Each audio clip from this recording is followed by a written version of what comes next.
Blog Talk Radio. Ladies and gentlemen, congratulations. You're about to arrive to the right place. 5, 4, 3, 2, 1. Welcome to the Alan and Aaron Sportsbook Podcast. Are you ready for it? Now, here is Alan and Aaron.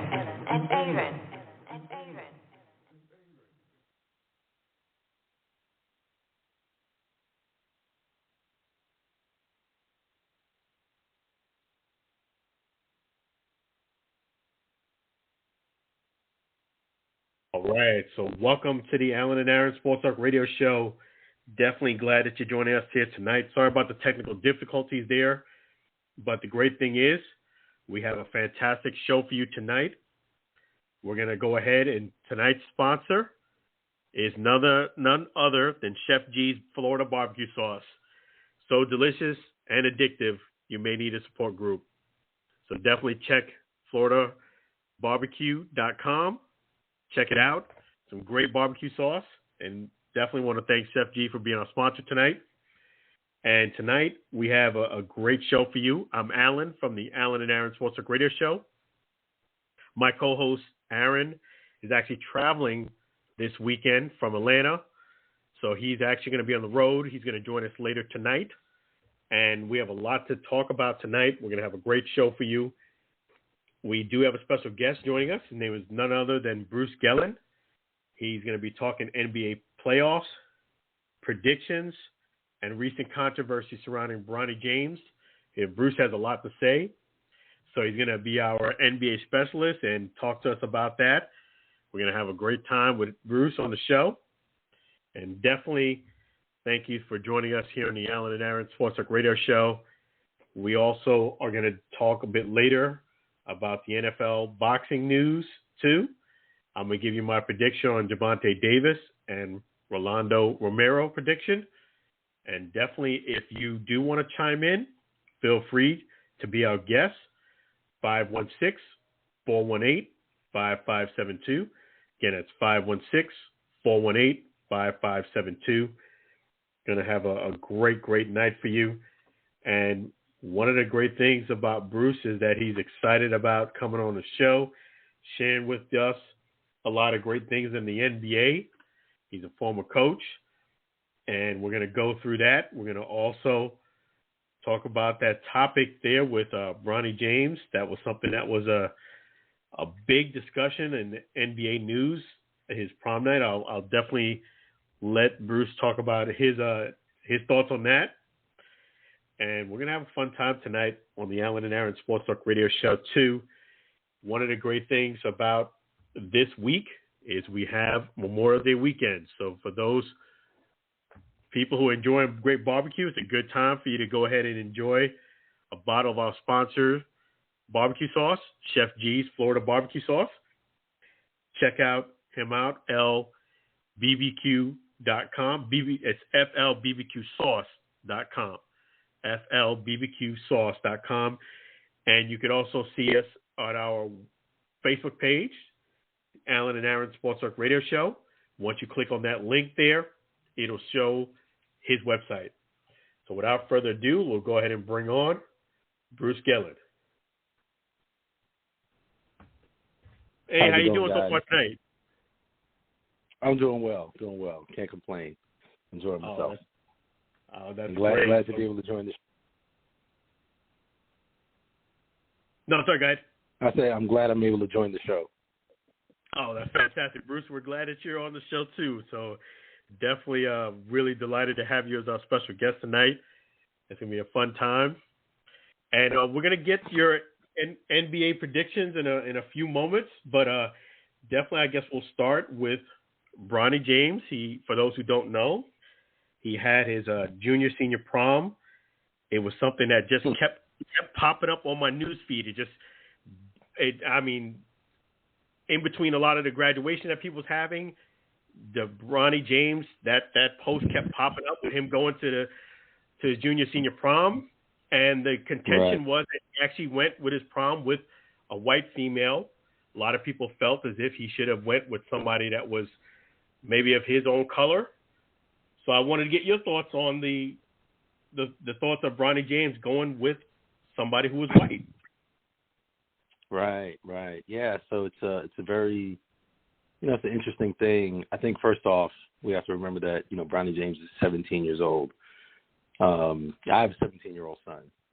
So 17 years old, we should not be putting certain types of societal expectations on a 17-year-old boy. We shouldn't have a 17-year-old young man, just because he's the son of a celebrity, fight some cultural battles for us. That's asking too much of him in the first place.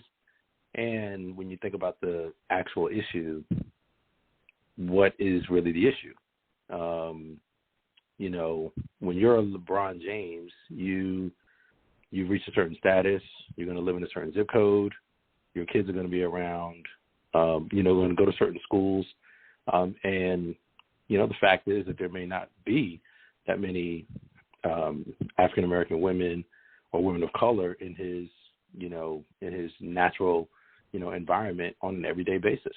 So if he finds someone that he likes and he wants to, spend that evening with that person, at that point, as far as I'm concerned, it shouldn't matter what color the person is. In one sense, his parents, I have a lot of respect for LeBron and his wife. And I would think that if they are talking to their son about, what you need to do, what you need to look for, say in a young lady, they're not going to start with, first thing you need to do is make sure that she's black. They're going to look at certain qualities, does she care about you? Is she honest? And they're going to look for certain characteristics. And they're probably teaching him that. So I think we have to lay off the kid and say that if he made a decision on his own and that's who he wanted to take, the fact that she's white should be immaterial. It really just means that we're still, kind of, maybe nursing some wounds that are still there, that we need to kind of deal with as adults instead of trying to put that pressure on the 17-year-old boy. Yeah, I agree. I was really surprised when I actually looked at the comments, and their comments were very, very, very, eye-opening.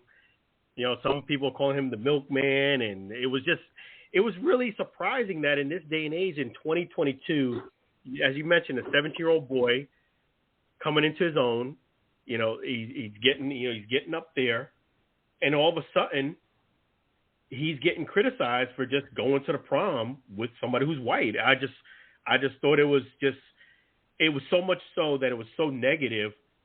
That's what brought it to my attention, was when I looked at the comments. Right. I was, wow. It was almost surprising. It was surprising and appalling at the same time. Right. Yeah, it is surprising because, he's a boy. Sometimes we might, look at Instagram or look at certain things and when you see 17-year-olds doing this and doing that, but he's a boy. And again, what did he really do wrong? What are we talking about? I mean, really, what are we talking about? He's a boy that went to a prom with a girl. He happens to be LeBron James' son. She happens to be white. So what? Again, it's people who, you got to wonder, like, is that really something that we're going to get in the tizzy about in 2022? Yeah. Of all of the things that we could be, kind of concentrating on, it's disappointing in a way, that it comes down to that. I thought Shannon Sharp did a good job when they asked him about it. He was pretty adamant that, sometimes you just can't win. Sometimes you just can't win. If that's what that man wanted to do to, enjoy his night. It's his prom night. He just wants to have fun, Who knows? I don't know the story between him and the young lady. Who knows? But who cares? He just wanted to have fun. He took the girl to prom, and all of a sudden it's a social media firestorm. I mean, it's interesting, but again, to your point, it's disappointing. Yeah, I thought Shannon Sharp, props to him. He did have a great take on when they asked him that, sometimes in life you just can't win. But one of the messages that he said that holds true that I agree with is I hope this doesn't affect him, and I hope that he also understands in life you got to live your life and do you. I think that's one of the great things I learned about LeBron James, his dad, is you're going to make decisions and you're going to do things in life that it's not going to be popular with everybody. Not everybody's going to enjoy it or like it. But at the end of the day, if that's really what you want to achieve, no one can live in your shoes. That's what you want to do. Absolutely. And one thing I've learned is that the right people will be happy for you. The people who react a certain type of way, in one sense, they just get exposed for who they really are. Their reaction says a lot about them, not really about him. And sometimes, a kid like that who's high profile, especially when there's a lot of voices out there, social media amplifies things. It can feel like, oh man, what did I do? Did I really do something wrong? So hopefully he's not questioning himself, like that. He did what he wanted to do for that night. He was with the person who he wanted to be with, and hopefully he'll just continue to make decisions based on what he feels is good for him, and not what's going to, please the crowd. Because that's exactly right. If his life ends up in shambles, the crowd is not going to be there to pick him up. So,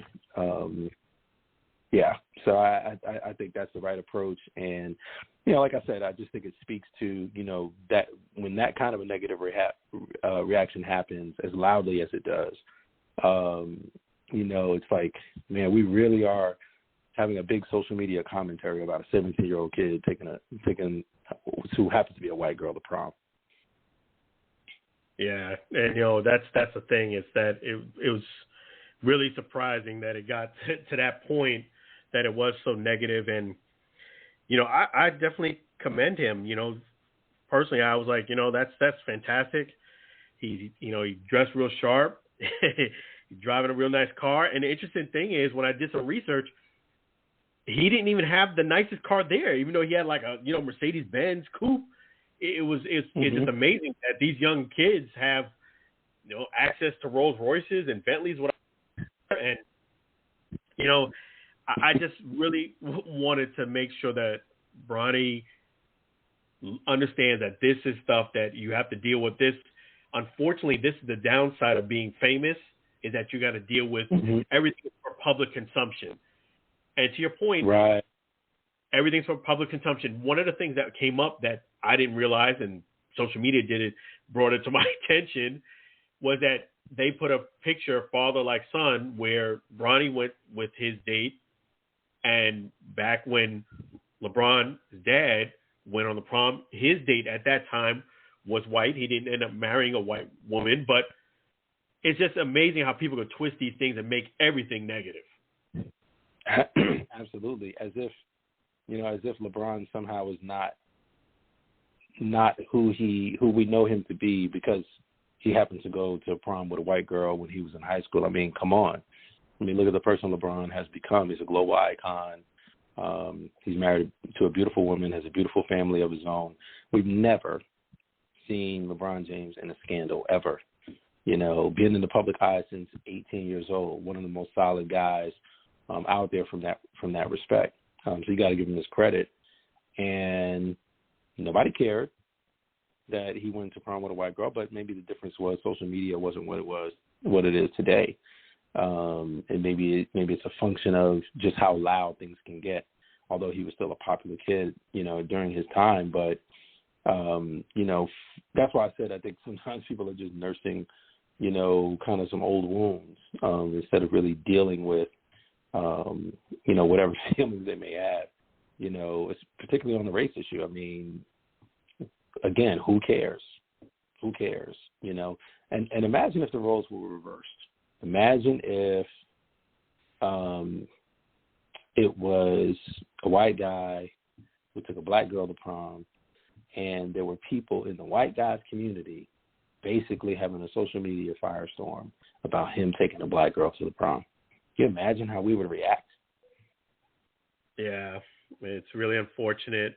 It really, truly is. And society needs to do better. That's what I think. And, I went to my brother, he came here and visited here in Orlando, and he was staying at Champions Gate, really nice resort in Orlando, for those who don't know. I went there, and just coincidentally to visit him, they were having a prom at the resort, and you couldn't really get a parking spot. There was a lot of people there, and there was a lot of couples that were there that were interracial couples. Nobody made a big deal about it. I didn't make a big deal about it, but Bronny, for some reason, gets the negative publicity. And to be honest, here's the thing. To be honest, most young people don't make a big deal about it. It is not young people who make a big deal about it. It really is adults who make a big deal about it. There's a generation of people who, again, still are feeling wounds from the past, and some of it may be legitimate, right? Some of it is legitimate wounds, from maybe the past in regards to the race issue. However, when we see our young people who are, genuinely do not see that as kind of the main thing about a person. Nothing fake about it. They genuinely try to look at the person and say, I'm going to judge the person based on who they are. And I think that's what's legitimately happening a lot with our young people, and not just black, white, black, Asian, black, Puerto Rican, white, Asian, white, younger people have, learned that it is not good to judge a book by its cover, especially when it comes to the color issue or the race issue, or even in terms of culture. So I think that young people, we can probably learn, adults probably need to learn something from young people, that, it's not good to continue the fight for the sake of fighting. Let these young people, if you got some gripes and grievances, handle that in whatever area you feel like you need to handle it. But let that young man be a young man and that young woman be a young woman, and they can figure out what's best for them. We don't have to try to figure out what's best for them. Exactly. At the end of the day, you got to enjoy life. You have one life to live. And I'm glad he went ahead and seemed like a great time at his prom. I hope he didn't let the criticism get the best of him. And speaking of, I hope he didn't even pay to it. I hope that he heard it, saw a little bit, and shut it down, so that negativity didn't even seep into his psyche. That's what I really hope happened, because that's what negativity will do sometimes. It'll just consume you. And so, but I think his parents, are probably were on top of that. So. Yeah, definitely his father has handled plenty of negativity throughout his career and his life. And switching gears a little bit about Bronny from the prom, you have a son, 17-year-old. What do you think Bronny needs to do to position himself for his either possible collegiate career or NBA career? Yeah, Bronny, he's talented. I've seen, some highlights, although I don't like to look at highlights as whether or not a kid is a good basketball player. I used to coach AAU basketball, so I was at a tournament one time when he was there. Unfortunately, the gym was so packed that I didn't even get a chance to see him live. It was standing room only, and I couldn't even get to a place where I could see him play. But from what I've seen, he seems to be skilled. He seems to have a really high IQ. His athleticism is definitely there as well. So I think obviously he's got good genes. I think he definitely has a shot. I believe some, a lot of colleges have already, made offers to him. I believe Coach K even made an offer for him to come to Duke. I could be wrong on that, but I believe I heard that. So I just think that he needs to stay focused and stay focused on the game itself. One of the things I love about LeBron James and, probably this generation of basketball players is that they, the smart ones, they recognize what's their bread and butter. Economically, they've really taken off, but it's because they recognize that their bread and butter is what they do in the gym, staying dedicated to the game. And obviously with that and with the success that comes with that will come other opportunities for endorsements, business opportunities for larger contracts. But at the core, it's got to be, do you love to play the game? because it's competitive. It's competitive out there, and people are hungry. People are hungry for success, and you have to really be able to match that intensity, that competitive fire. The skill and the talent for sure is there, and as long as he maintains that that competitive fire and has those juices flowing, then he'll maximize his potential. Which with good coaching and his skill set and that fire, I think he could definitely be an NBA player, and it would be a successful because of his high IQ. Absolutely. I definitely think he can make it to the NBA. And in fact, LeBron has made it known that the plan is for him not to leave the NBA until Bronny makes it to the NBA and they play on the same team. What are your thoughts on that coming to fruition? Wow. I mean, I would say if anybody could do it, it's LeBron, because he's played GM for sure. So he could probably orchestrate it. That would be a pretty amazing thing. I don't know that that's ever happened. Probably never has, and probably, you got to think, to play that long, to play as long as LeBron has played, and to still be as great as he is remarkable. It's definitely, you could tell some of the age, like his defense is not where it used to be.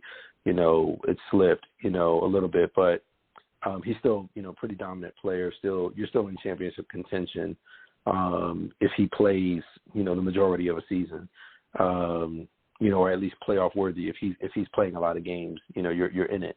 But that would be amazing. Especially when you think about what LeBron has meant to the game. It would be an amazing thing for him to be in the league long enough and dominant enough, and then to see his own son, even if him and his son don't end up on the same team. Just for your son to join the league, even at the same time that you're in the league, is great. We've seen father and son, players, and their sons become NBA players, but I'm not sure that we've ever seen it at the same time. So that enough is remarkable. If they end up on the same team, that's crazy. That's a movie. Yeah, it has happened in baseball, Ken Griffey Jr. and Sr., but in basketball, I would have to research that to see if that's ever done before, but that would be incredible, and I think it could be done, especially that's the plan. I know LeBron James doesn't just make plans just for her. He's not one of these people who just say, I'm going to do this, and it sounds like a great idea, and then forget about it a month or two later. I know it's something that he puts as a plan and actually puts into action. So I could definitely see it happening. He's, Bronny's 17. He's going to be 18 next year. So it's definitely possible. Yes, and that's what I need to confirm, because I couldn't remember whether or not Bronny was a junior this year or a senior this year. So he's going into his senior year. Yes, he's going into. He actually went to he went to a junior senior prom. So he actually is going into senior year next year. And the interesting thing is his date was a senior, so he could actually technically take her again if he wanted to next year. Mm-hmm. Because wow, yeah, so he's got the world in front of him. I just hope he stays focused. And speaking of opportunities, he just got to stay, focus on basketball, keep doing that. I did want to give his brand a plug because of his entrepreneurship. He is a sponsor of, I guess it should say psdunderwear.com sponsors him. That's a boxer brief. So if you're interested in getting some really cool boxer briefs that, from Bronny, psdunderwear.com, check them out. And definitely, I know he's been getting a lot of negative publicity, so I'm going to give him a shout out to get maybe some sales from that. But absolutely, way to go, Bronny. Hey, I don't think that we will ever get to the place where we are running out of the need for underwear. So, way to go, Bronny. Way to pick a product that has some staying power. That's right. Doing big things already. He's already learned it from his dad, so it's unbelievable. Right. Right. And Bronny James is always welcome to come on our show. I did let him know that we were going to have, start up the show with talking about this topic. So definitely it's pretty cool to have your dad millionaire. Yeah, exactly. He's from all I've seen, he's a pretty remarkable young man. So, just hope that he keeps his head above water, keeps doing the right thing, and he's got good guidance in front of him. But yeah, that's I didn't know about the business, I didn't know about the underwear, so that's really cool. It is I'll really pick up. cool. Yeah, so if you wear boxer briefs, definitely get yourself a pair. They're really cool. psdunderwear.com. And definitely, we just had a sweep of the Warriors. You're itching to tell me about your NBA playoffs. First and foremost, what are your thoughts, Bruce, on the playoffs and how things work itself out? Yeah, the playoffs have been amazing. I think ratings are up pretty significantly from previous years. So the playoffs have been, really good. Congratulations to the Warriors, Steph, Clay, Draymond, of course, as returning players, but also some of the newer players, Andrew Wiggins, who, a lot of people didn't think, would ever amount to anything, after he kind of flamed out in his early years, or people felt like he was overpaid because of his contract. They've got a lot of players. They've been able to blend a veteran squad with some newer, younger players in a way that, we haven't really seen. Typically some teams, they want to tank and get all younger players with the hopes that in 5, 6, 7 years, they'll be a really good team.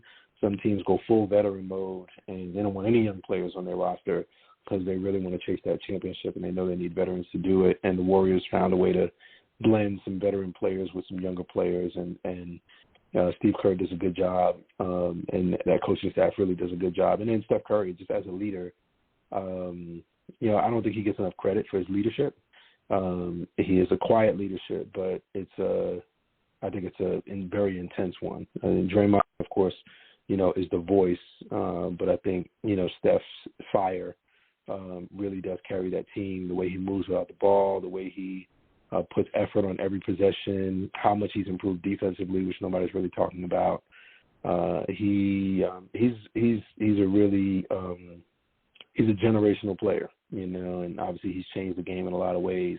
I didn't pick the Warriors to go to the finals. I picked Phoenix to go to the finals, and obviously they got beat by Dallas. I think if Phoenix would have won against Golden State, it would have been a really, really good series. But Phoenix didn't get the job done. So kudos to to the Warriors, and they deserve it. They really deserve it. I didn't think they would beat Dallas. I think I picked Dallas to beat them. I thought that Luka was going to present, huge problems for them. And I thought the rest of the players on Dallas's team would shoot well enough, to be able to win. But, just the experience, the savvy, they weren't going to waste this opportunity to get back to the finals. So they are champions through and through. Six-time getting to the finals in the last 8 years. It's in their DNA. Yeah, it's definitely remarkable, that team making it to the finals. I agree with you. I didn't, and the way they've got to the finals, sweeping, this last series, it's just unbelievable. And we were just talking about LeBron James. Dallas got one game. It was 4-1. Dallas got one game, but yeah. Oh yeah, that's right. I'm sorry. I apologize. That's right. I was just thinking about the Bolts for a second. Yep. So they did get one game. That's right. It's just amazing how they just ran through them, and really with Steph Curry, he's a phenomenal player, and he's getting better and better. We were just talking about LeBron James. With Steph Curry in the league now doing his thing and making those 3-point shots, I believe he may have hurt LeBron as far as getting at least 1 or 2 rings. Oh, for sure. I mean, I think that, kind of coming out of, I'm a big basketball, junkie. Coming out of 2014, of course, The Heat won championships. LeBron and the Heat won championships in 2012 and 2013. And in 2014, they lost to the Spurs pretty handily. But going into that offseason before 2015, of course, Pat Riley wanted to run it back. And then, LeBron James decided he wanted to go home. He wanted to go back to Cleveland. And pretty much everybody pretty much felt like, and they traded for Kevin Love, already had Kyrie there, that in the East, there was nobody that was really going to challenge them to get to the finals. It was just a matter of whether or not who was going to come out the West. You knew that, San Antonio had been there, but they were getting older and so on and so forth. And then all of a sudden, the Warriors, have a really, really good season. Steph Curry wins MVP, and they meet in the finals. And unfortunately, Kevin Love had gotten hurt in the playoffs, leading up to the finals. And then Kyrie gets hurt in overtime. They go into overtime in the first game, and Kyrie gets hurt in overtime. And, LeBron James had to do a lot more heavy lifting to try to keep up with that Warriors team. And he just couldn't do it because they were too good, and Steph Curry was too good. I still think it's a mistake that he didn't get finals MVP that year. He should have gotten it. But, and then the next year, Steph has, the craziest, almost one of the craziest seasons I've ever seen from a basketball player. Only player in NBA history to ever win a unanimous MVP in that 2016 season. So he's had a really, really good career. And then obviously when Kevin Durant joined them, they were going to be almost impossible to beat. That was Voltron right there. So they were going to be pretty impossible to beat then. So yeah, I think that Steph. And the thing about it was, nobody saw it coming. I think that's what made it. You knew he was a really, really good player, great shooter. Yeah, but you just really didn't see it coming that this guy would really challenge. LeBron James in terms of, who are the ones that are going to win championships during this decade. And, obviously LeBron has been great throughout and then won again in 2020 during the pandemic season. But, Steph and the Warriors, they have really, challenged, LeBron James. And obviously, like you said, probably stopped him from getting one or two more championships. Yeah, it's just unbelievable. Steph Curry's going to go down as probably the greatest shooter that ever lived in NBA history. He's just a mark. Absolutely. I think that's already decided. I think he is the best shooter in NBA history. He's the best shooter I've ever seen. I've never seen anything like it. He's changed. It's really, really, really is crazy. It's almost like he's a better shooter than a lot of people are good at whatever they do. Like, you know what I mean? It's almost like his mastery of shooting is equivalent to almost like Picasso's mastery of art. It's that. Yeah. It's that good. It's that good. I've never seen anything like it. And Clay, I think, is almost just as good a shooter. The only difference is that I think Steph is able to do it off the dribble and off the catch, whereas Clay is more so off the catch. But yeah, he's an amazing player, and he seems to be a pretty amazing person too. And I think that his leadership shows through on the team. Yes, so exactly. They'll have their hands full with the winner of Miami and Boston, who are currently playing, but they will have their hands full with whoever that winner is. Although I think that they would beat Miami pretty handily, Boston would be the challenge. Okay, so that's interesting. I was thinking that you was going to say the Warriors going to beat either of the two, but you're saying Miami, no problem, but Boston, it is going to be a challenge, you're saying. I think Boston will be a huge challenge. I think Jason Tatum and Jaylen Brown are definitely capable of, putting up points. Marcus Smart is the defensive player of the year. Very good defender. Robert Williams, their big guy, very disruptive on defense. they're just a really, really well put together team, offensively and defensively. They're a lot bigger in size than the Warriors, but a lot of times when a team is bigger, they may suffer in terms of like their athleticism, but that's not the case with Boston. They're actually big and athletic, so it's like their size doesn't really slow them down. Their size with their speed is it's disruptive. So they're a really good defensive team. The Warriors, though, are a really good offensive team. And actually, they don't get enough credit for their defense, but the Warriors are a really good defensive team, too. They're just not as big as Boston. So I think that one would be a very, very good match. It's the matchup I'm kind of hoping for because I think that's going to be the tougher where every game is going to be really good. That's what I'm hoping the finals brings this year. Okay, so you want to see a competitive finals. You don't want to see the Warriors just take it, and you want to see the Warriors get challenged. Yes, absolutely. I want the drama. I want to see some adversity. I mean, I would love to see Boston go up 2-1, go home for game 4, that kind of thing, where they have an opportunity to go up 3-1 and see how the Warriors respond. Those kinds of situations to me, test the team. It's funny because I was listening earlier to some sports shows and people were talking about, Steph Curry. I think when the NBA did the top 75 players in history, they have Curry ranked 16th. And they said, well, what if he wins a championship this year? Then, does he bump up? And I think that I always say it's hard to say automatically. It just depends on how he, let's say they win the championship, but he has a poor series. And Clay is the one who really does well, and Draymond, and not really Draymond, he's not going to score a lot, but Wiggins, somebody else on Golden State really carries it.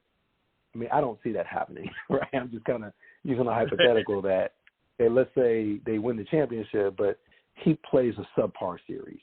Then I don't think people are going to be as gung-ho to move him up, the all-time list. So it just depends on how he performs. And, again, particularly in, if they face some adversity, because there's certain games where where your stars have to be stars. Your stars cannot afford to have a bad game. Because, and your team needs you to be at your very best. And I think Steph, in my opinion, he's proven that when his team needs him to be at his very best, he can deliver. But I think people are not as convinced because of the whole final MVP thing. In 2015, when they won, it went to Iguodala because Iguodala, supposedly slowed down LeBron James, even though LeBron James had a dominant, finals statistically. And in my opinion, Steph Curry was clearly the best player on the Warriors. Clearly. It wasn't even close. But he had a couple of bad games to start where the games didn't seem like they were good games, but he was dominant throughout the series. He doesn't get the finals MVP. Then the 2 years that Kevin Durant is there, Kevin Durant gets the finals MVP both years. And rightfully so. Kevin Durant, was awesome in those series. And so, yes, he has 3 championships, but he has no finals MVPs, although I think he should have had one. And so some people are still, I don't know if I want to bump him up. But if he gets a 4th championship and he plays well and he wins the finals MVP, then I think that, you have to start, putting him up there with the upper echelon of players. Yeah, I'm glad you brought that up because this was a question that came up today. Steph Curry is a top 10 player in the NBA history after making his 6th NBA Finals. The question is true or false. Do you think that's true or false? False. Making it to the finals does not automatically bump you up in the top 10. People need to stop getting carried away. Stop moving too fast. Stop moving too fast. There's been a lot, I think they have Kobe 11th. Kobe has 5 championships to my recollection. So let's not get carried away and bump him up in the top 10. And Kobe has 5 championships and might be the most skilled player in NBA history. Jordan's my favorite player. I think Jordan is the best player in NBA history. But, Kobe was right there. I mean, so I think I have Kobe in my top 10. And, you know, the top 75 list had him at 11. So, yeah, I'm not ready to do that. But, again, he has an opportunity, you know, if he gets a 4th championship and he does so in some kind of dominant fashion. Because, listen, everybody knows, all right, whoever they play, Miami or Boston, the game plan is the same. We got to find a way to slow down and stop Steph Curry. That's how you know the great ones, because the great ones, even when you game plan for them, you cannot stop them.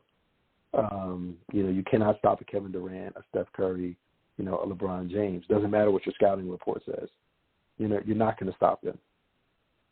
So we know that the scouting report is going to be try to slow down Steph Curry as much as possible, not let him get hot, not let him, you know, pick us apart, you know, try to attack him on defense. You know, they'll try to do all of that stuff. If he's able to withstand, overcome all of that and have, you know, a very solid or dominant, you know, finals run and they win, you know, then you bump them up the list. But top 10 is still – and it's not like, okay, here's what I always say. It's not like if you're like the 12th or 13th best player in NBA history. Like, I mean, are you kidding me? Like, that's not an insult. No, not at all.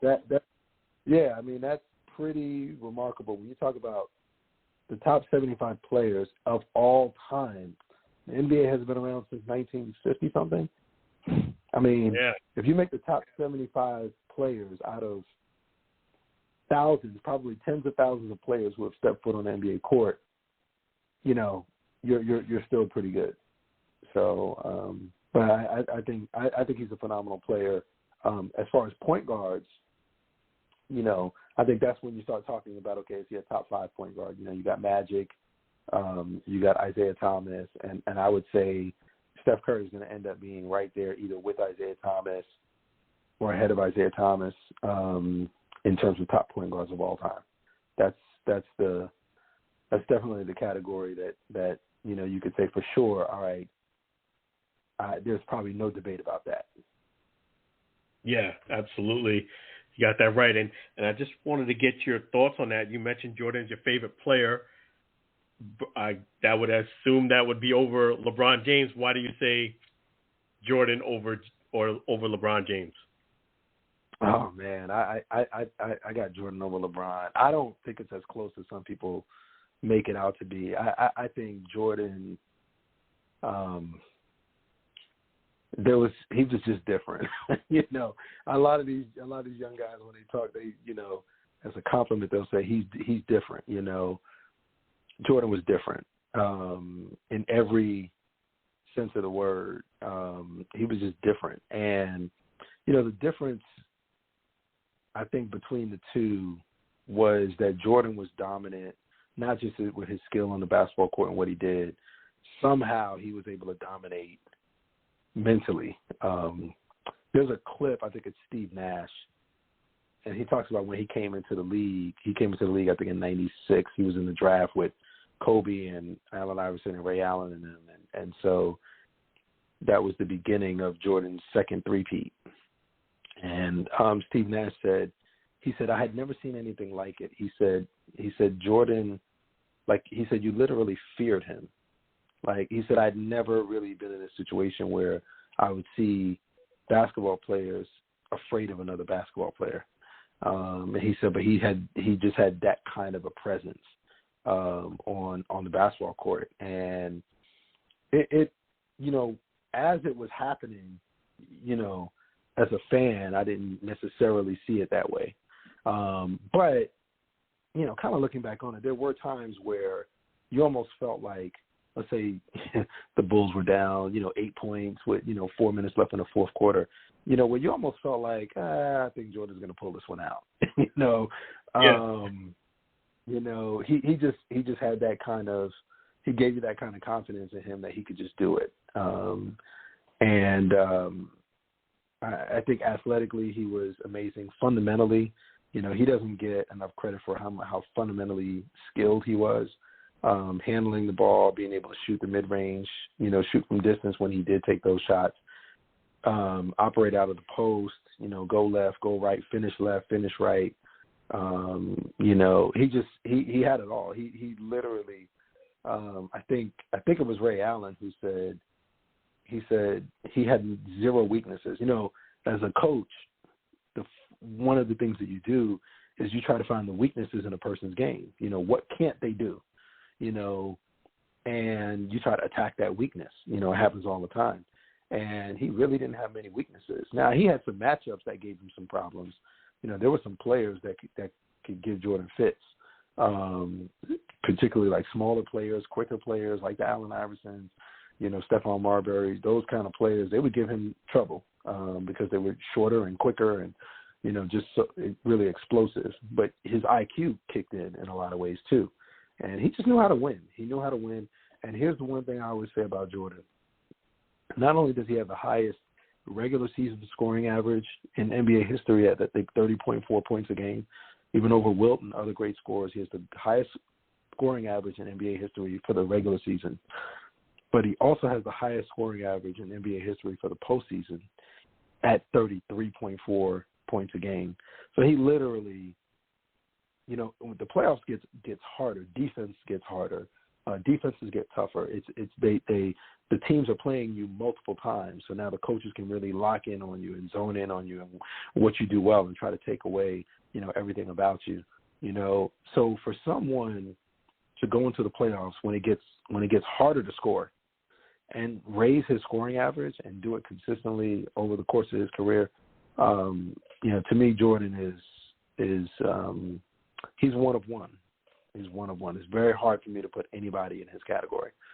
And to three-peat twice, I mean, looking at even just this past year's playoffs and even the previous years, I mean, so this year you're going to have the Warriors and either the Heat or the Celtics. You know, last year, who was in it last year? Who won last year? Man, it's amazing how quickly you forget. I know the Lakers won in 2020 in the bubble, and then the Bucks. Yeah, the Bucks won last year, the Milwaukee Bucks. Yes, that's right. And now we're going to have a new champion this year, right? So, you know, we've had some years where different champions. I think before 2020, before the Lakers in 2020, it was the Raptors in 2019. You know, and in 2018 it was the Warriors when they had repeated. But it's hard to win one championship. It's really hard to win two in a row, and then to win three in a row is crazy. And then the guy wins three in a row twice. I mean, I just don't. I think people have forgotten how dominant he was. I don't think in a team sport, I don't think that there's ever been a player who's had that level of dominance. Maybe Brady, you could say, but you know, because Brady does, I think, kind of have that presence about him where it's like, almost like I remember the Super Bowl against Atlanta. I think I was at your house. Yeah. the Super Bowl against Atlanta. Right. I mean, Atlanta was up 28.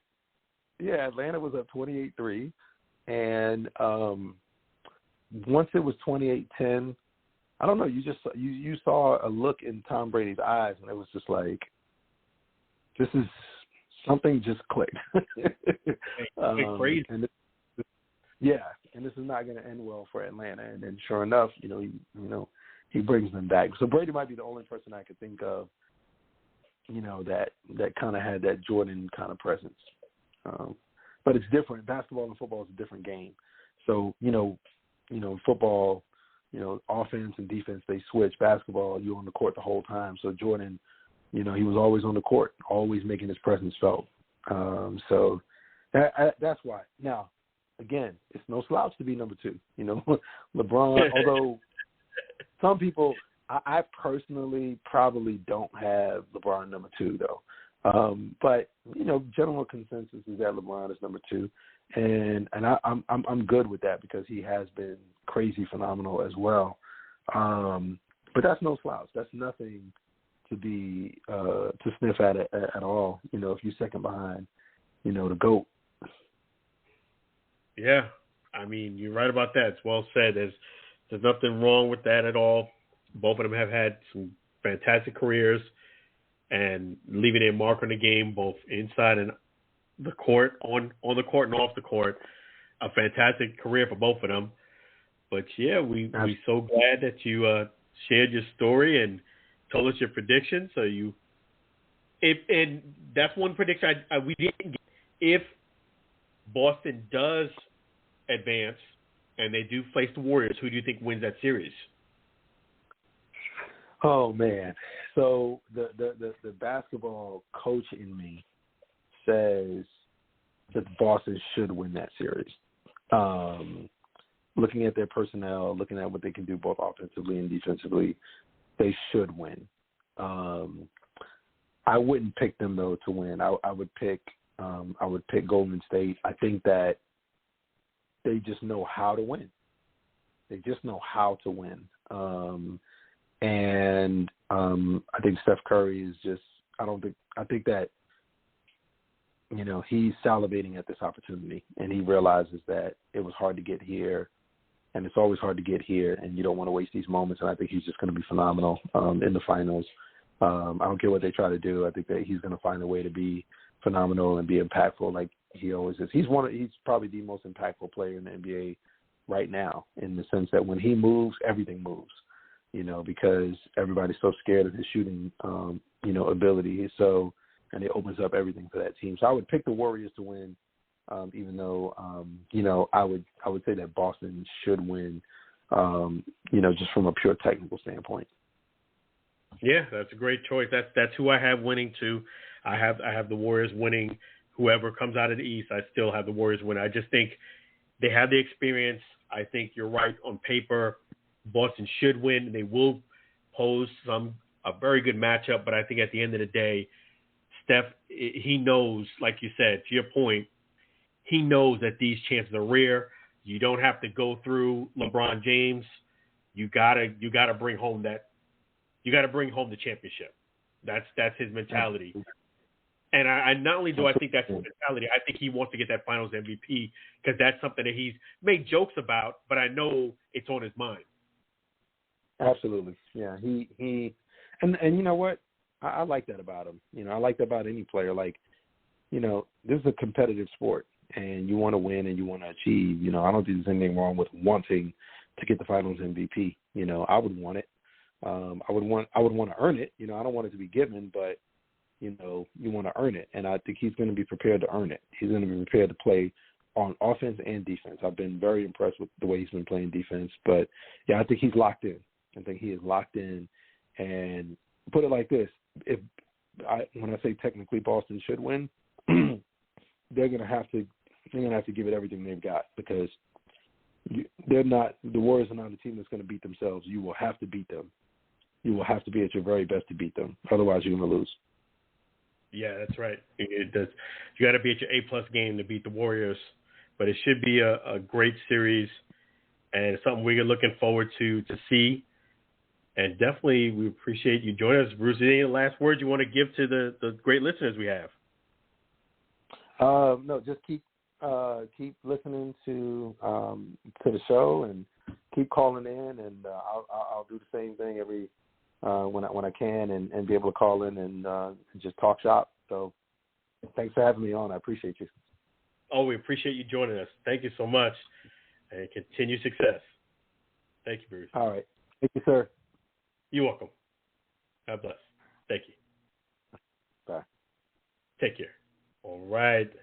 That was a great guest, Bruce Gelin. Make sure you guys listen out for him, and he's the NBA guru. Thank you so much for joining us, Bruce.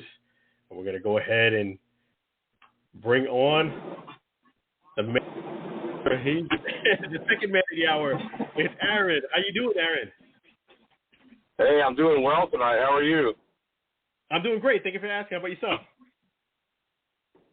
Not too bad. Driving through somewhere in the middle of Georgia or southern Georgia right now, so not too bad. Got a couple hours till we get to our destination, but doing pretty good for the most part. It's going to be a nice Memorial Day weekend. A lot of sports stuff going on. So, what's going on in your neck of the woods?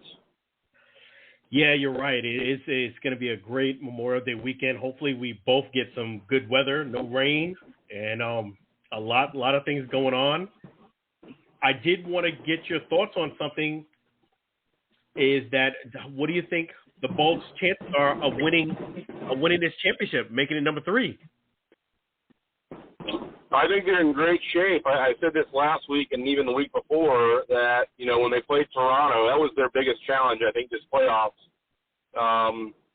They went all the way to a Game 7. It was a back and forth, and, Game 7 was really, one of the best playoff games I've seen Tampa play in a long time.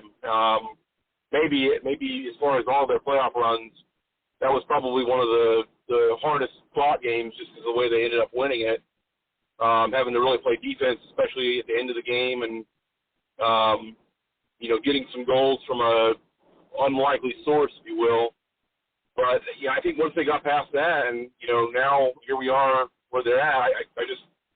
I felt like I said this to you and Lou 2 weeks ago. I really felt that they could get past Toronto, then they were in really good shape to be in the driver's seat the rest of the way. I mean, anything can happen, obviously, but I just feel like the momentum is on their side at this point, and it's really like a train on the tracks. You're not going to stop it at this point either. So, yeah, I agree with you. I just think they're rolling. They got to keep up that momentum and keep winning. And man, that'll be something special to be a dynasty, part of a dynasty. That's great. And definitely, I like their chances. I don't know if you saw that video. Switching gears a bit, but I don't know if you saw the video with Tom Brady. Well, apparently he had an ace or a hole-in-one, but he got criticized because people were saying in the media that they felt as if he's just doing things to get clout. Do you think that's true? So I'm not quite following. The media was criticizing him for what reason? I'm not certain on that.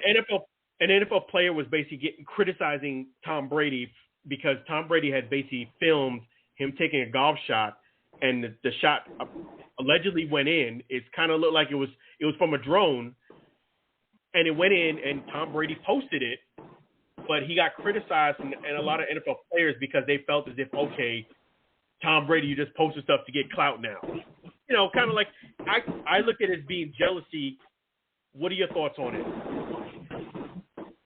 Well, I mean, you're going to if they're saying he's just posting stuff to get attention, he's Tom Brady, for crying out loud. I mean, he doesn't need any more attention. That's a really silly point they're trying to make there. I mean, people are going to take cheap shots at people, and especially somebody like him who's, won over the years. You can make the same argument probably with, Derek Jeter over the years. He was with the Yankees, with Tiger Woods in the golf and PGA Tour.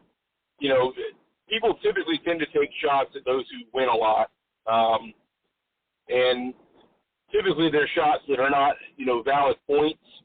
And I would say in this case, if that's all you have to go with is somebody taking a golf shot and posting it online, you need to come up with some better material than that. Seems like that's a little bit of trying to, grab the collars of Tom Brady and kind of use that to get your 15 minutes of fame. To me, it seems like it's very cheap, but it's what it is. No, I agree with you. I Tom Brady posted it to get clout chasing. Usually somebody who's clout chasing is you're trying to do something to make a name for yourself. As to your point, Tom Brady already has a name for himself, and he doesn't really need to chase any clout. Do I think he loves the attention? Yes, I do. I do think Tom loves the attention. He loves being in the spotlight, but there's nothing wrong with that. He's a great player. He's living it up while he still can. So, and when you make a comment about Tom Brady posting stuff, to me, you look like you're the person who's jealous. Not, you know what I mean? You sound like you're a hater. Well, and not only that, but, it has the opposite effect of what that person wants it to have. They're criticizing it to be negative, and all it's really done is added more publicity to it. And, there's an old saying that there's really no such thing as bad publicity, so you've really defeated the point of what you were trying to make in the first place by even saying anything. Yeah, that's right. You're absolutely right. And in fact, let me bring on our good buddy Lou. Let me do that right now. I know you was holding for a while, Lou. I'm glad you're here. How you doing, Lou? I didn't know you were having a guest. I'm sorry, I'm not at home. That's all right. That's all right. Yeah, How you been? All right, okay. And before anybody gets started or anything, if you're wondering about how I feel about the Rangers, I'll put it this way. I'm putting in the Messier guarantee for tomorrow. Really? Yep. So update us on the Rangers. I guarantee a win tomorrow. Okay, guaranteeing a win. Pulling a Joe Namath on us here. Yeah. Yeah. Well, it's the Messier guarantee because he guaranteed the Game 6 win, remember? Yeah. Of course, I thought when he said it, I thought, like, now how are you going to do that? You're going to guarantee a win. Yeah, sure. Well, he did, and then some. I mean, he had the hat trick. Yeah, I mean, for your Rangers' sake, they got to do something. You know, that stunned me. I mean, because, like, he only said, but he delivered it. Yeah, they got to do something because they're down 3-2. Do you think they're going to pull out the series? Yes, I do. You got a high goaltender. Now, I knew this was not going to be an easy series. No question about it. I knew that. I mean, because, you know, both have good goaltenders. Both have, you know, good scores. You know, they're a pretty even match. It's a pretty even match. So I had a feeling this is not going to be easy for either team. No, it's definitely a grueling Not series. at all. No, I'm not surprised at this at all. Oh wow! So you're saying they win tomorrow and Monday night? Yeah. I like their confidence. A lot of confidence there. Yeah. A lot of confidence. I like that. The Messier guarantee. Man. So what makes you so confident? Come on. I mean, we've been through the situation before. If they can come back from 3-1 against the Penguins, who have beaten us before, I think they can beat, you know, Carolina too. He's been here before. I've seen him come back from 3-1 and 3-2 many times before. So why did this do? And besides that, we're at home tomorrow. This has been a home series so far. But I got my gut feeling that it's going to be a win tomorrow for sure, and a win on Game 7 Monday night. Well, man, it's confident. What do you think, Aaron? From lying, I'm dying. I like the confidence. I hope they live up to it for your sake. But you know, it's good to have confidence in your team. So yeah. Yeah, he's not batting an eye at all, man. Man. Yeah, so, that's exciting. You know, I mean, a lot of people are going to think I'm crazy for saying it, of course, but, you know, they don't know me like I know hockey.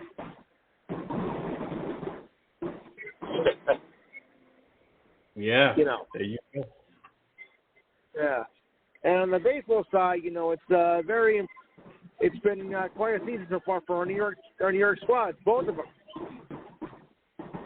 Yeah, it has been. I mean, man, almost every time I get an alert, the Yankees are winning. Yeah. By the way, there's no Red fans over there, is there? No. Oh.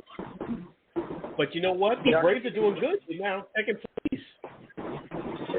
Well, yeah, but it's such a horrible division, though, still. I mean, the Mets are the only team above 500 there. Everybody else is, like, second rate.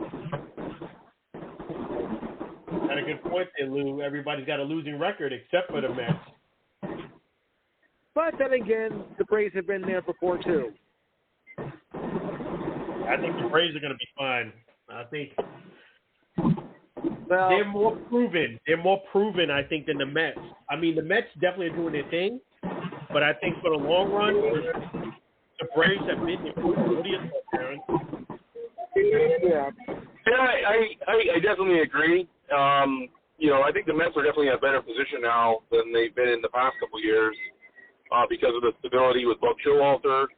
But, you know, the big thing right now is, and these next 6 to 8 weeks are going to really determine probably the direction they go. if they can stay pretty stable without DeGrom and without Scherzer, if they can stay, kind of in that top rung, if you will, they're going to be in pretty good shape. But a lot of things can happen. Yeah. And really, they didn't fall off the map really last year until about mid to late July. So, a lot of things can happen in the next 4 months of baseball being played. So, yeah. Yeah, I agree. But they're already making moves. They're doing better. They being the Braves. Yeah. Well, from a few weeks ago, yeah, anything is an improvement. Unless you're the Reds, of course. Ooh, boy. Well, funny enough, they tore the Cubs up pretty bad. I think it was yesterday. It was like 20-5 or something like that. So now, how do you explain that when the team has been so pathetic and they got 20 runs yesterday? I don't get that. That's a good question. I remember in the early 2000s, Baltimore was a really bad team. I mean, they've been a really bad team for the most part. They still are. For most of the last 20 years, they had Buck Showalter had them in good shape about 10 years ago. But they played Atlanta really well in, I want to say 2001, or it might have been 2000.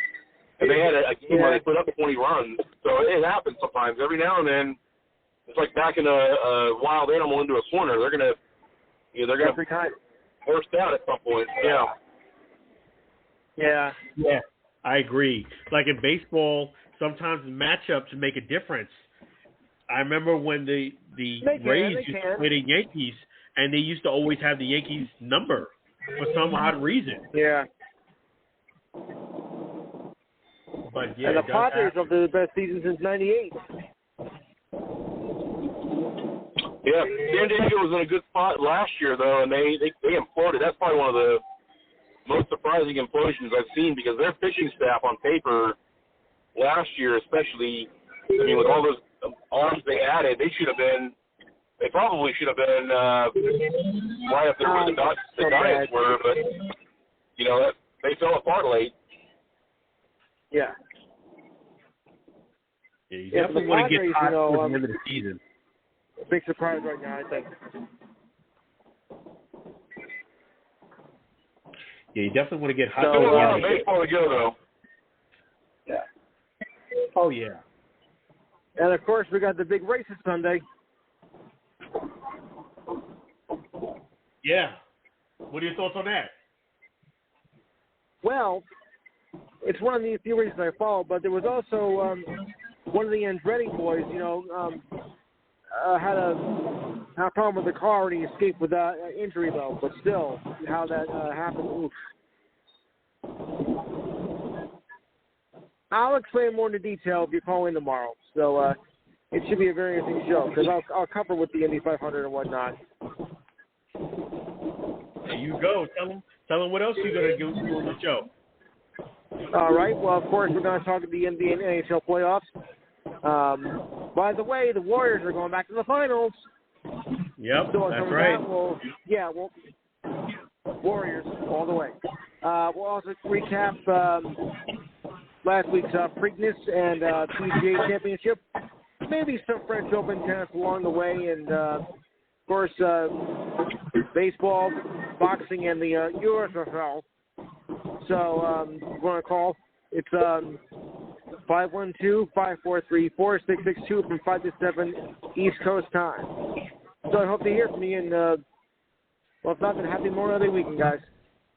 But I hope to hear from you tomorrow. Great, Lou. We'll make sure to do that. 512-543. All right, fellas, thanks. You're welcome, Lou. Appreciate you. Have a good night. Yeah, friend Lou. Really appreciate him. Definitely, he's a Alan and Aaron Sports Talk Radio Show guru.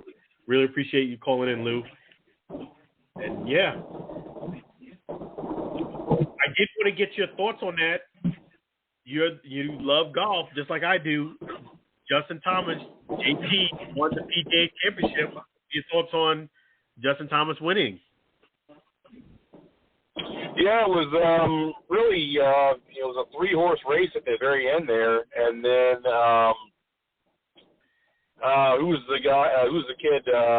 Pereira, I believe I pronounced his last name. He had a 1 or 2 shot lead, and he just kind of imploded on the last hole. And Justin Thomas has obviously been around a little bit longer, so his experience really kind of played to his advantage. So it was a good ending to a tournament. I personally wanted to see somebody who hadn't won before come out with it, but that's what golf's all about a lot of times. Sometimes those guys that have that extra leg of experience are going to be the ones who are going to pull it out. And I think next time around, again, I think I'm pronouncing his name incorrectly, but I think it's Pereira. He'll have had that practice for what to do in that spot. He just seemed like he got nervous and tensed up, and that drive on 18 was really what killed him, because it went into the little creek there, just shy of coming around the corner from being able to basically see all the way to the green. And once that happened, it was like, okay, game on. Justin Thomas has a chance to win this thing, and then it went to the 3-hole playoff, and that was pretty much it. So, yeah, and that's the thing. One of the crazy things is I could just tell with the other 2 guys that they were just coming up to the ball, setting up. They just looked very nervous, and it spoke volumes. Their body language, and not to say they didn't have a right to be nervous, but I think it was just overly nervous. And Justin Thomas actually shanked his shot, and he still ended up winning, because the other guys, they did so poorly in their last 18 holes, let the nerves get the best of them, and that's really what happened. It was Will Zalatoris in the 3-hole in the playoff, and Mito Pereira. One thing is, Mito, he's the one who looked very, very nervous. And he said he was nervous throughout the whole playoffs, throughout the whole experience. I'm like, you're already in day 4. What is there to be nervous about now? At this point, just play your game. You're doing great. But like you said, experience played a factor, and JT won away with it. Yeah, and I think that's what it is. Golf's a mental game, probably as much as any sport out there.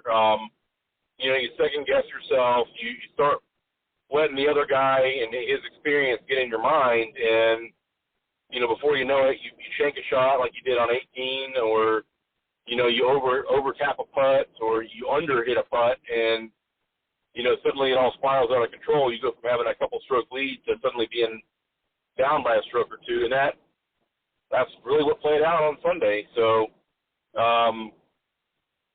sometimes it's a game where you there's no defense in golf other than trying to mentally stay focused so that you're not running into a situation where you're losing the mental game, which is a big part of the sport.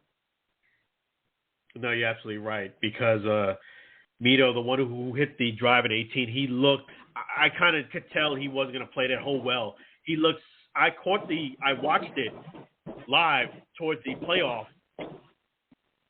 and he looked so nervous. I was like, there's no way you're going to play this hole well. And lo and behold, he didn't. He did not play it well. His confidence did not – it was all shook. JT did his thing. And I was glad that JT won that PGA tournament, because great things happen to people who take pictures with Alan.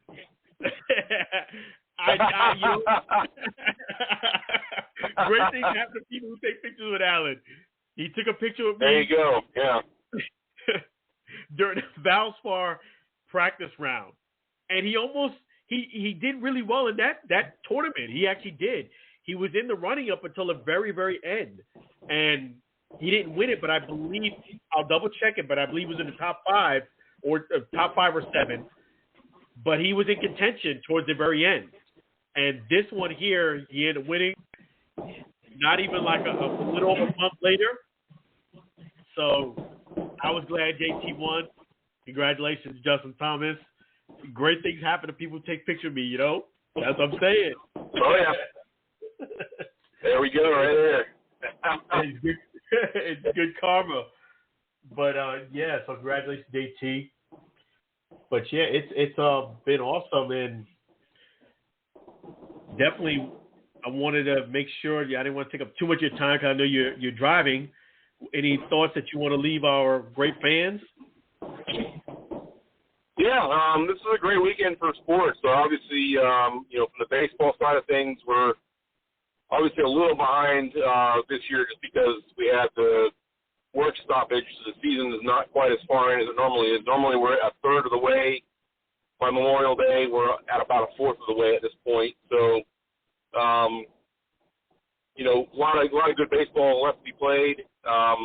Memorial Day is always a fun weekend too because there's a lot of special events to go on around baseball. You've got a lot of games that go on Memorial Day. There's special events for military families, and, baseball is a national pastime, so it kind of fits. But then as Lou was bringing up there earlier, too, biggest event that goes on in sports on Memorial Day is the Indianapolis 500. It's such an iconic event, and it's a bucket list thing for me. I would love to be up there at some point in Indianapolis. One day I will get there. I think it's a better event than Daytona, personally. But I'd love to get up there at some point. I think it's a lot of fun to watch. And I'm going to go out on a limb here. I don't know if this will happen, but I'd love to see history made with Helio Castroneves. He has a shot to win his 5th Indy 500. That's never been done before. There's 4 guys, including him, that won 4 of them. He was the most recent one to do that last year. And history is something I like. I'd love to see somebody break that record. And I think he has a good shot tomorrow to do it, or Sunday rather, to do it. So, but a great event overall. The cars are, safer now than they were a year ago, and they're a lot safer now than they were 20 years ago. So it's just a fun event.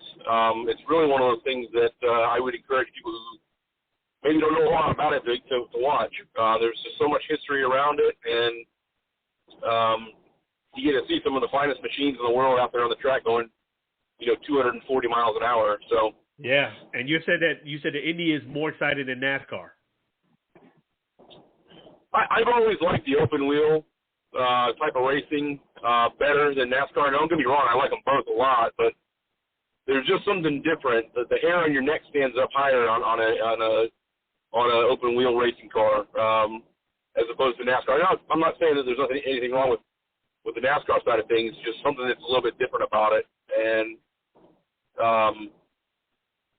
you look at the body of a NASCAR, and they've changed a lot over the last 30 years, but not necessarily as significantly as what you see with the Indy cars. The safety that they put into them used to be where your entire head and helmet was exposed to the elements, and you had some major injuries and even some deaths because of that. And now they have added, in the last year or two, more of a compartment around the driver for safety. That doesn't mean they still can't get hurt, but it's really made the drivers, of course, a lot safer, and of course,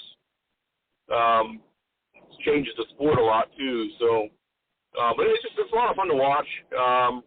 I've gone back. I go back to the late '80s when I started really getting into it, and the nice thing about it too, just like NASCAR, there's a lot of generational people in it. You've got some big names in it, some wealthy names in it. You've got David Letterman. Of course, you've got Roger Penske. He's been in IndyCar and all that for over 50 years now.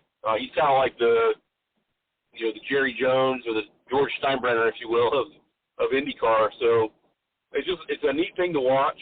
It's a neat thing to get into and to see, again, 240 miles an hour. I'm driving 82 right now. Not that anybody needs to know that, but that's 3 times as fast as I'm driving currently. So I can't imagine what that would feel like.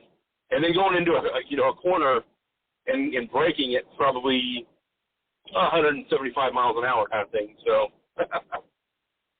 Yeah, that definitely is fast. And to your point, I definitely love what NASCAR and Indy are doing.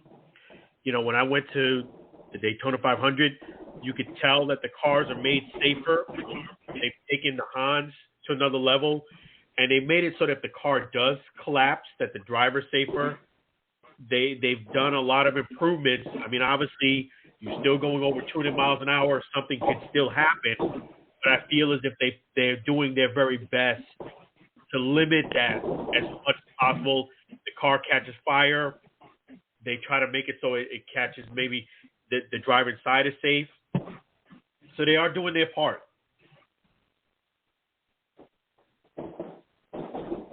Yeah, it's definitely, and that's the thing about the sport too. The technology side of it is we've learned from, whether it's IndyCar or NASCAR, we've learned from some of the tragedies that have happened. Ways to keep the car on the ground and not fly up into the air, the safer barriers. The Hans device obviously is really evolved in the last 20 plus years since Dale Earnhardt, of course. They've mandated that, especially in NASCAR. And so the safety of it is a lot different. You go back to the 90s, and some of the accidents that you would see now would have been probably fatal back then. So it has drastically changed, and for the better, obviously. So. Yeah, so we definitely want to see a great, safe ride. And we want to make sure that you get to your destination safe and sound and have a lot of fun. And I know that you're going to be sharing a lot of pictures of the sports stuff with us too along your journey. So we appreciate that. But definitely I'll finish up tonight and I'll let you go with your family and drive safely. Yeah, absolutely. I'll be back again normal time next week. We'll have another great show, and thanks for allowing me to come on for a little bit here tonight. You have a great evening. You do the same, Aaron. Thank you so much, and definitely safe driving. Enjoy yourself, buddy. Will do. We'll be in touch. No problem. Take care. All right. Bye-bye. Bye-bye now. So that's my co-host there, Aaron. Nice of him to join us on the road to Atlanta. He was out of town, and he said he was going to call in. He sure did. Definitely appreciate my co-host Aaron coming in. And Lou, we also had our great guest, Bruce Gelin. And I did want to promise you guys I was going to talk about the Gervonta Davis and Rolando Romero prediction. Before I give you the prediction, I just want to say I got to give more so Rolando Romero credit. Rolando Romero, to me, was an annoying guy that did have some wins, 14 wins. He did have some knockouts.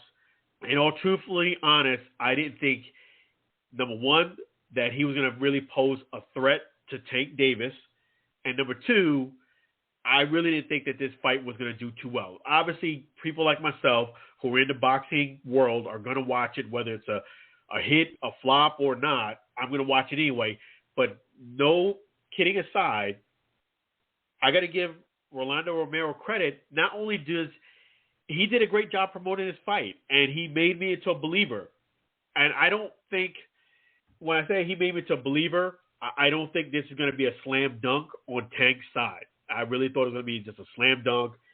Here comes a guy just talking a bunch of junk, spitting out all these insults, talking a big mouth, and then won't back it up with the boxing skills. I do think Rolando Romero can give Gervonta Davis some trouble. He does have some punching power. I definitely do think that could be an issue. But, props for selling a fight. It's very entertaining, these press conferences. Having said that, Gervonta Davis needs to keep his IQ up. I definitely do think he's the more polished, the more knowledgeable, more boxing IQ, more technically sound, and smarter fighter.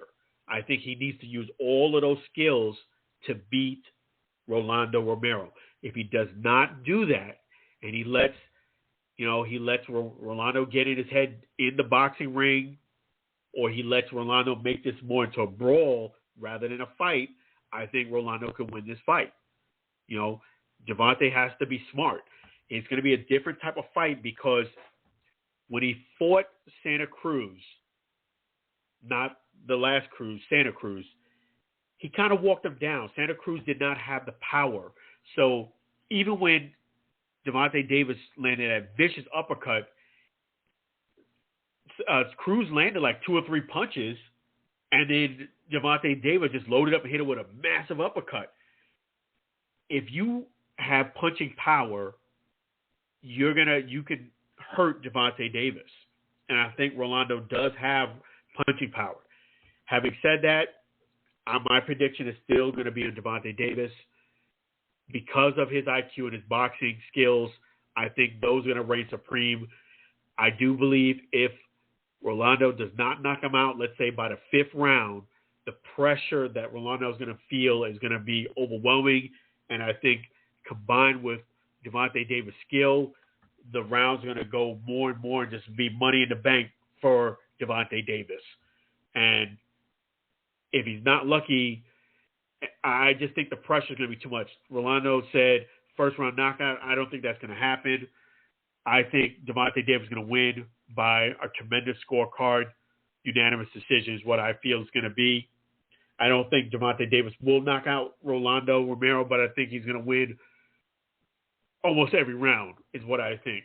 And Rolando, if he's going to win, the only, which I think, again, don't bet on us. This is my prediction, but I do think Gervonta Davis wins this fight. But I do think if Rolando is going to have a chance to win this fight, he's got to have to be gruff and rough type of fight, and he's going to have to just keep swinging and hope that he does catch Gervonta Davis. Gervonta Davis does have some defensive lapses. That's one thing that Mayweather reigns supreme over Gervonta Davis is in the defense. Gervonta Davis does have good defense. It's not great defense. And I think Rolando, if he does land a couple of punches, he could hurt Tank Davis. So I got Gervonta Davis winning, but I would not be surprised or shocked if Rolando did win this fight. I definitely do think Gervonta has to fight a smart fight and stick to the boxing skills. Don't deviate from that. And if he does that, especially being that Gervonta Davis said this in the press conference, that he feels as if Rolando Romero is a dumb fighter. Yes, I would agree with that to some degree, but a dumb fighter can still hit you. So you got to be the smart fighter. You got to use your techniques. If you do that, you win. You don't, Rolando will win with this fight. So I got Tank Davis winning by unanimous decision. 12-round fight. I'd say Tank is winning at least 9 in them. 9 in the rounds, maybe 10. 9 or 10 rounds. And that's what I feel is going to happen. But, yes, we have Memorial Day weekend this weekend. We have Memorial Day on Monday. Definitely, if there's a time for you to try some great barbecue sauce, it is the time this weekend. Go to FloridaBBQSauce.com, FLBBQSauce.com. Get yourself some Chef G's barbecue sauce. Amazing. Try all 4 flavors or try them each individually to your liking. If you like, go to our website at AlanandAaron.com, Alan and Aaron Sports Talk Radio Show on Facebook. You'll see the links there to Chef G's barbecue sauce. Chef G's Florida barbecue sauce. So delicious and addictive, you may need a support group. So try it on some burgers, try it on some ribs. I know I'm going to do that before, during Memorial Day weekend. Have yourself some great barbecue, folks. Support Chef G's barbecue sauce. We do have some great people that have been supporting him. Keep on supporting him. I know you'll be appreciative of it. I once again want to thank all of my great guests, Bruce Gelin, for joining us on the Alan and Aaron Sports Talk Radio Show. Definitely want to thank him. Want to thank Lou. Great guy, great calling guest. Make sure you guys support Lou. Show is Saturday from 5 to 7 Eastern Standard Time Zone. Definitely want to thank Aaron for making this a great show and joining us tonight. Joining us on the road in Atlanta, driving 82 miles an hour, like you said. And definitely, absolutely want to thank Chef G's, sponsor of tonight, Chef G's Florida barbecue sauce. But I also, more importantly, want to thank you guys, the listeners, and the supporters. And we love you guys. All the likes, the comments. It keeps us motivated. It's like a relationship. You guys push us, and we push you back by giving you great content. So we really appreciate all the love and support. Thank you so much for listening to Alan and Aaron Sports Talk Radio Show. Again, you can write down our number, 516-418-5572. 516-418-5572. If you ever want to call in and chime in, that's our number. Please like our Facebook page at Alan and Aaron Sports Talk Radio Show, and please follow us on iHeartRadio. Definitely looking forward to the next show. Really appreciate you guys. Love you guys. Have a safe, great Memorial Day weekend. Want to thank all of our people in the military, and we definitely want to say our prayers and condolences to all the families that were lost in that horrific tragedy this week. Definitely our prayers and thoughts are for you. I did want to end on a moment of silence for that. We also did have, unfortunately, another passing, Ray Liotta, an actor, passed away. The Shoeless Joe Jackson, Field of Dreams.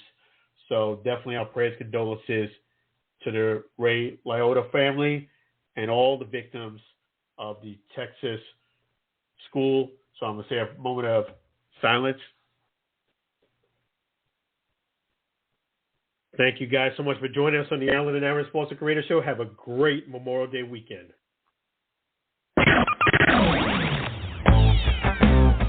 Thank you for listening to the Alan and Aaron Sports Talk Podcast. Subscribe and check us out on your favorite social media platform. Thank you.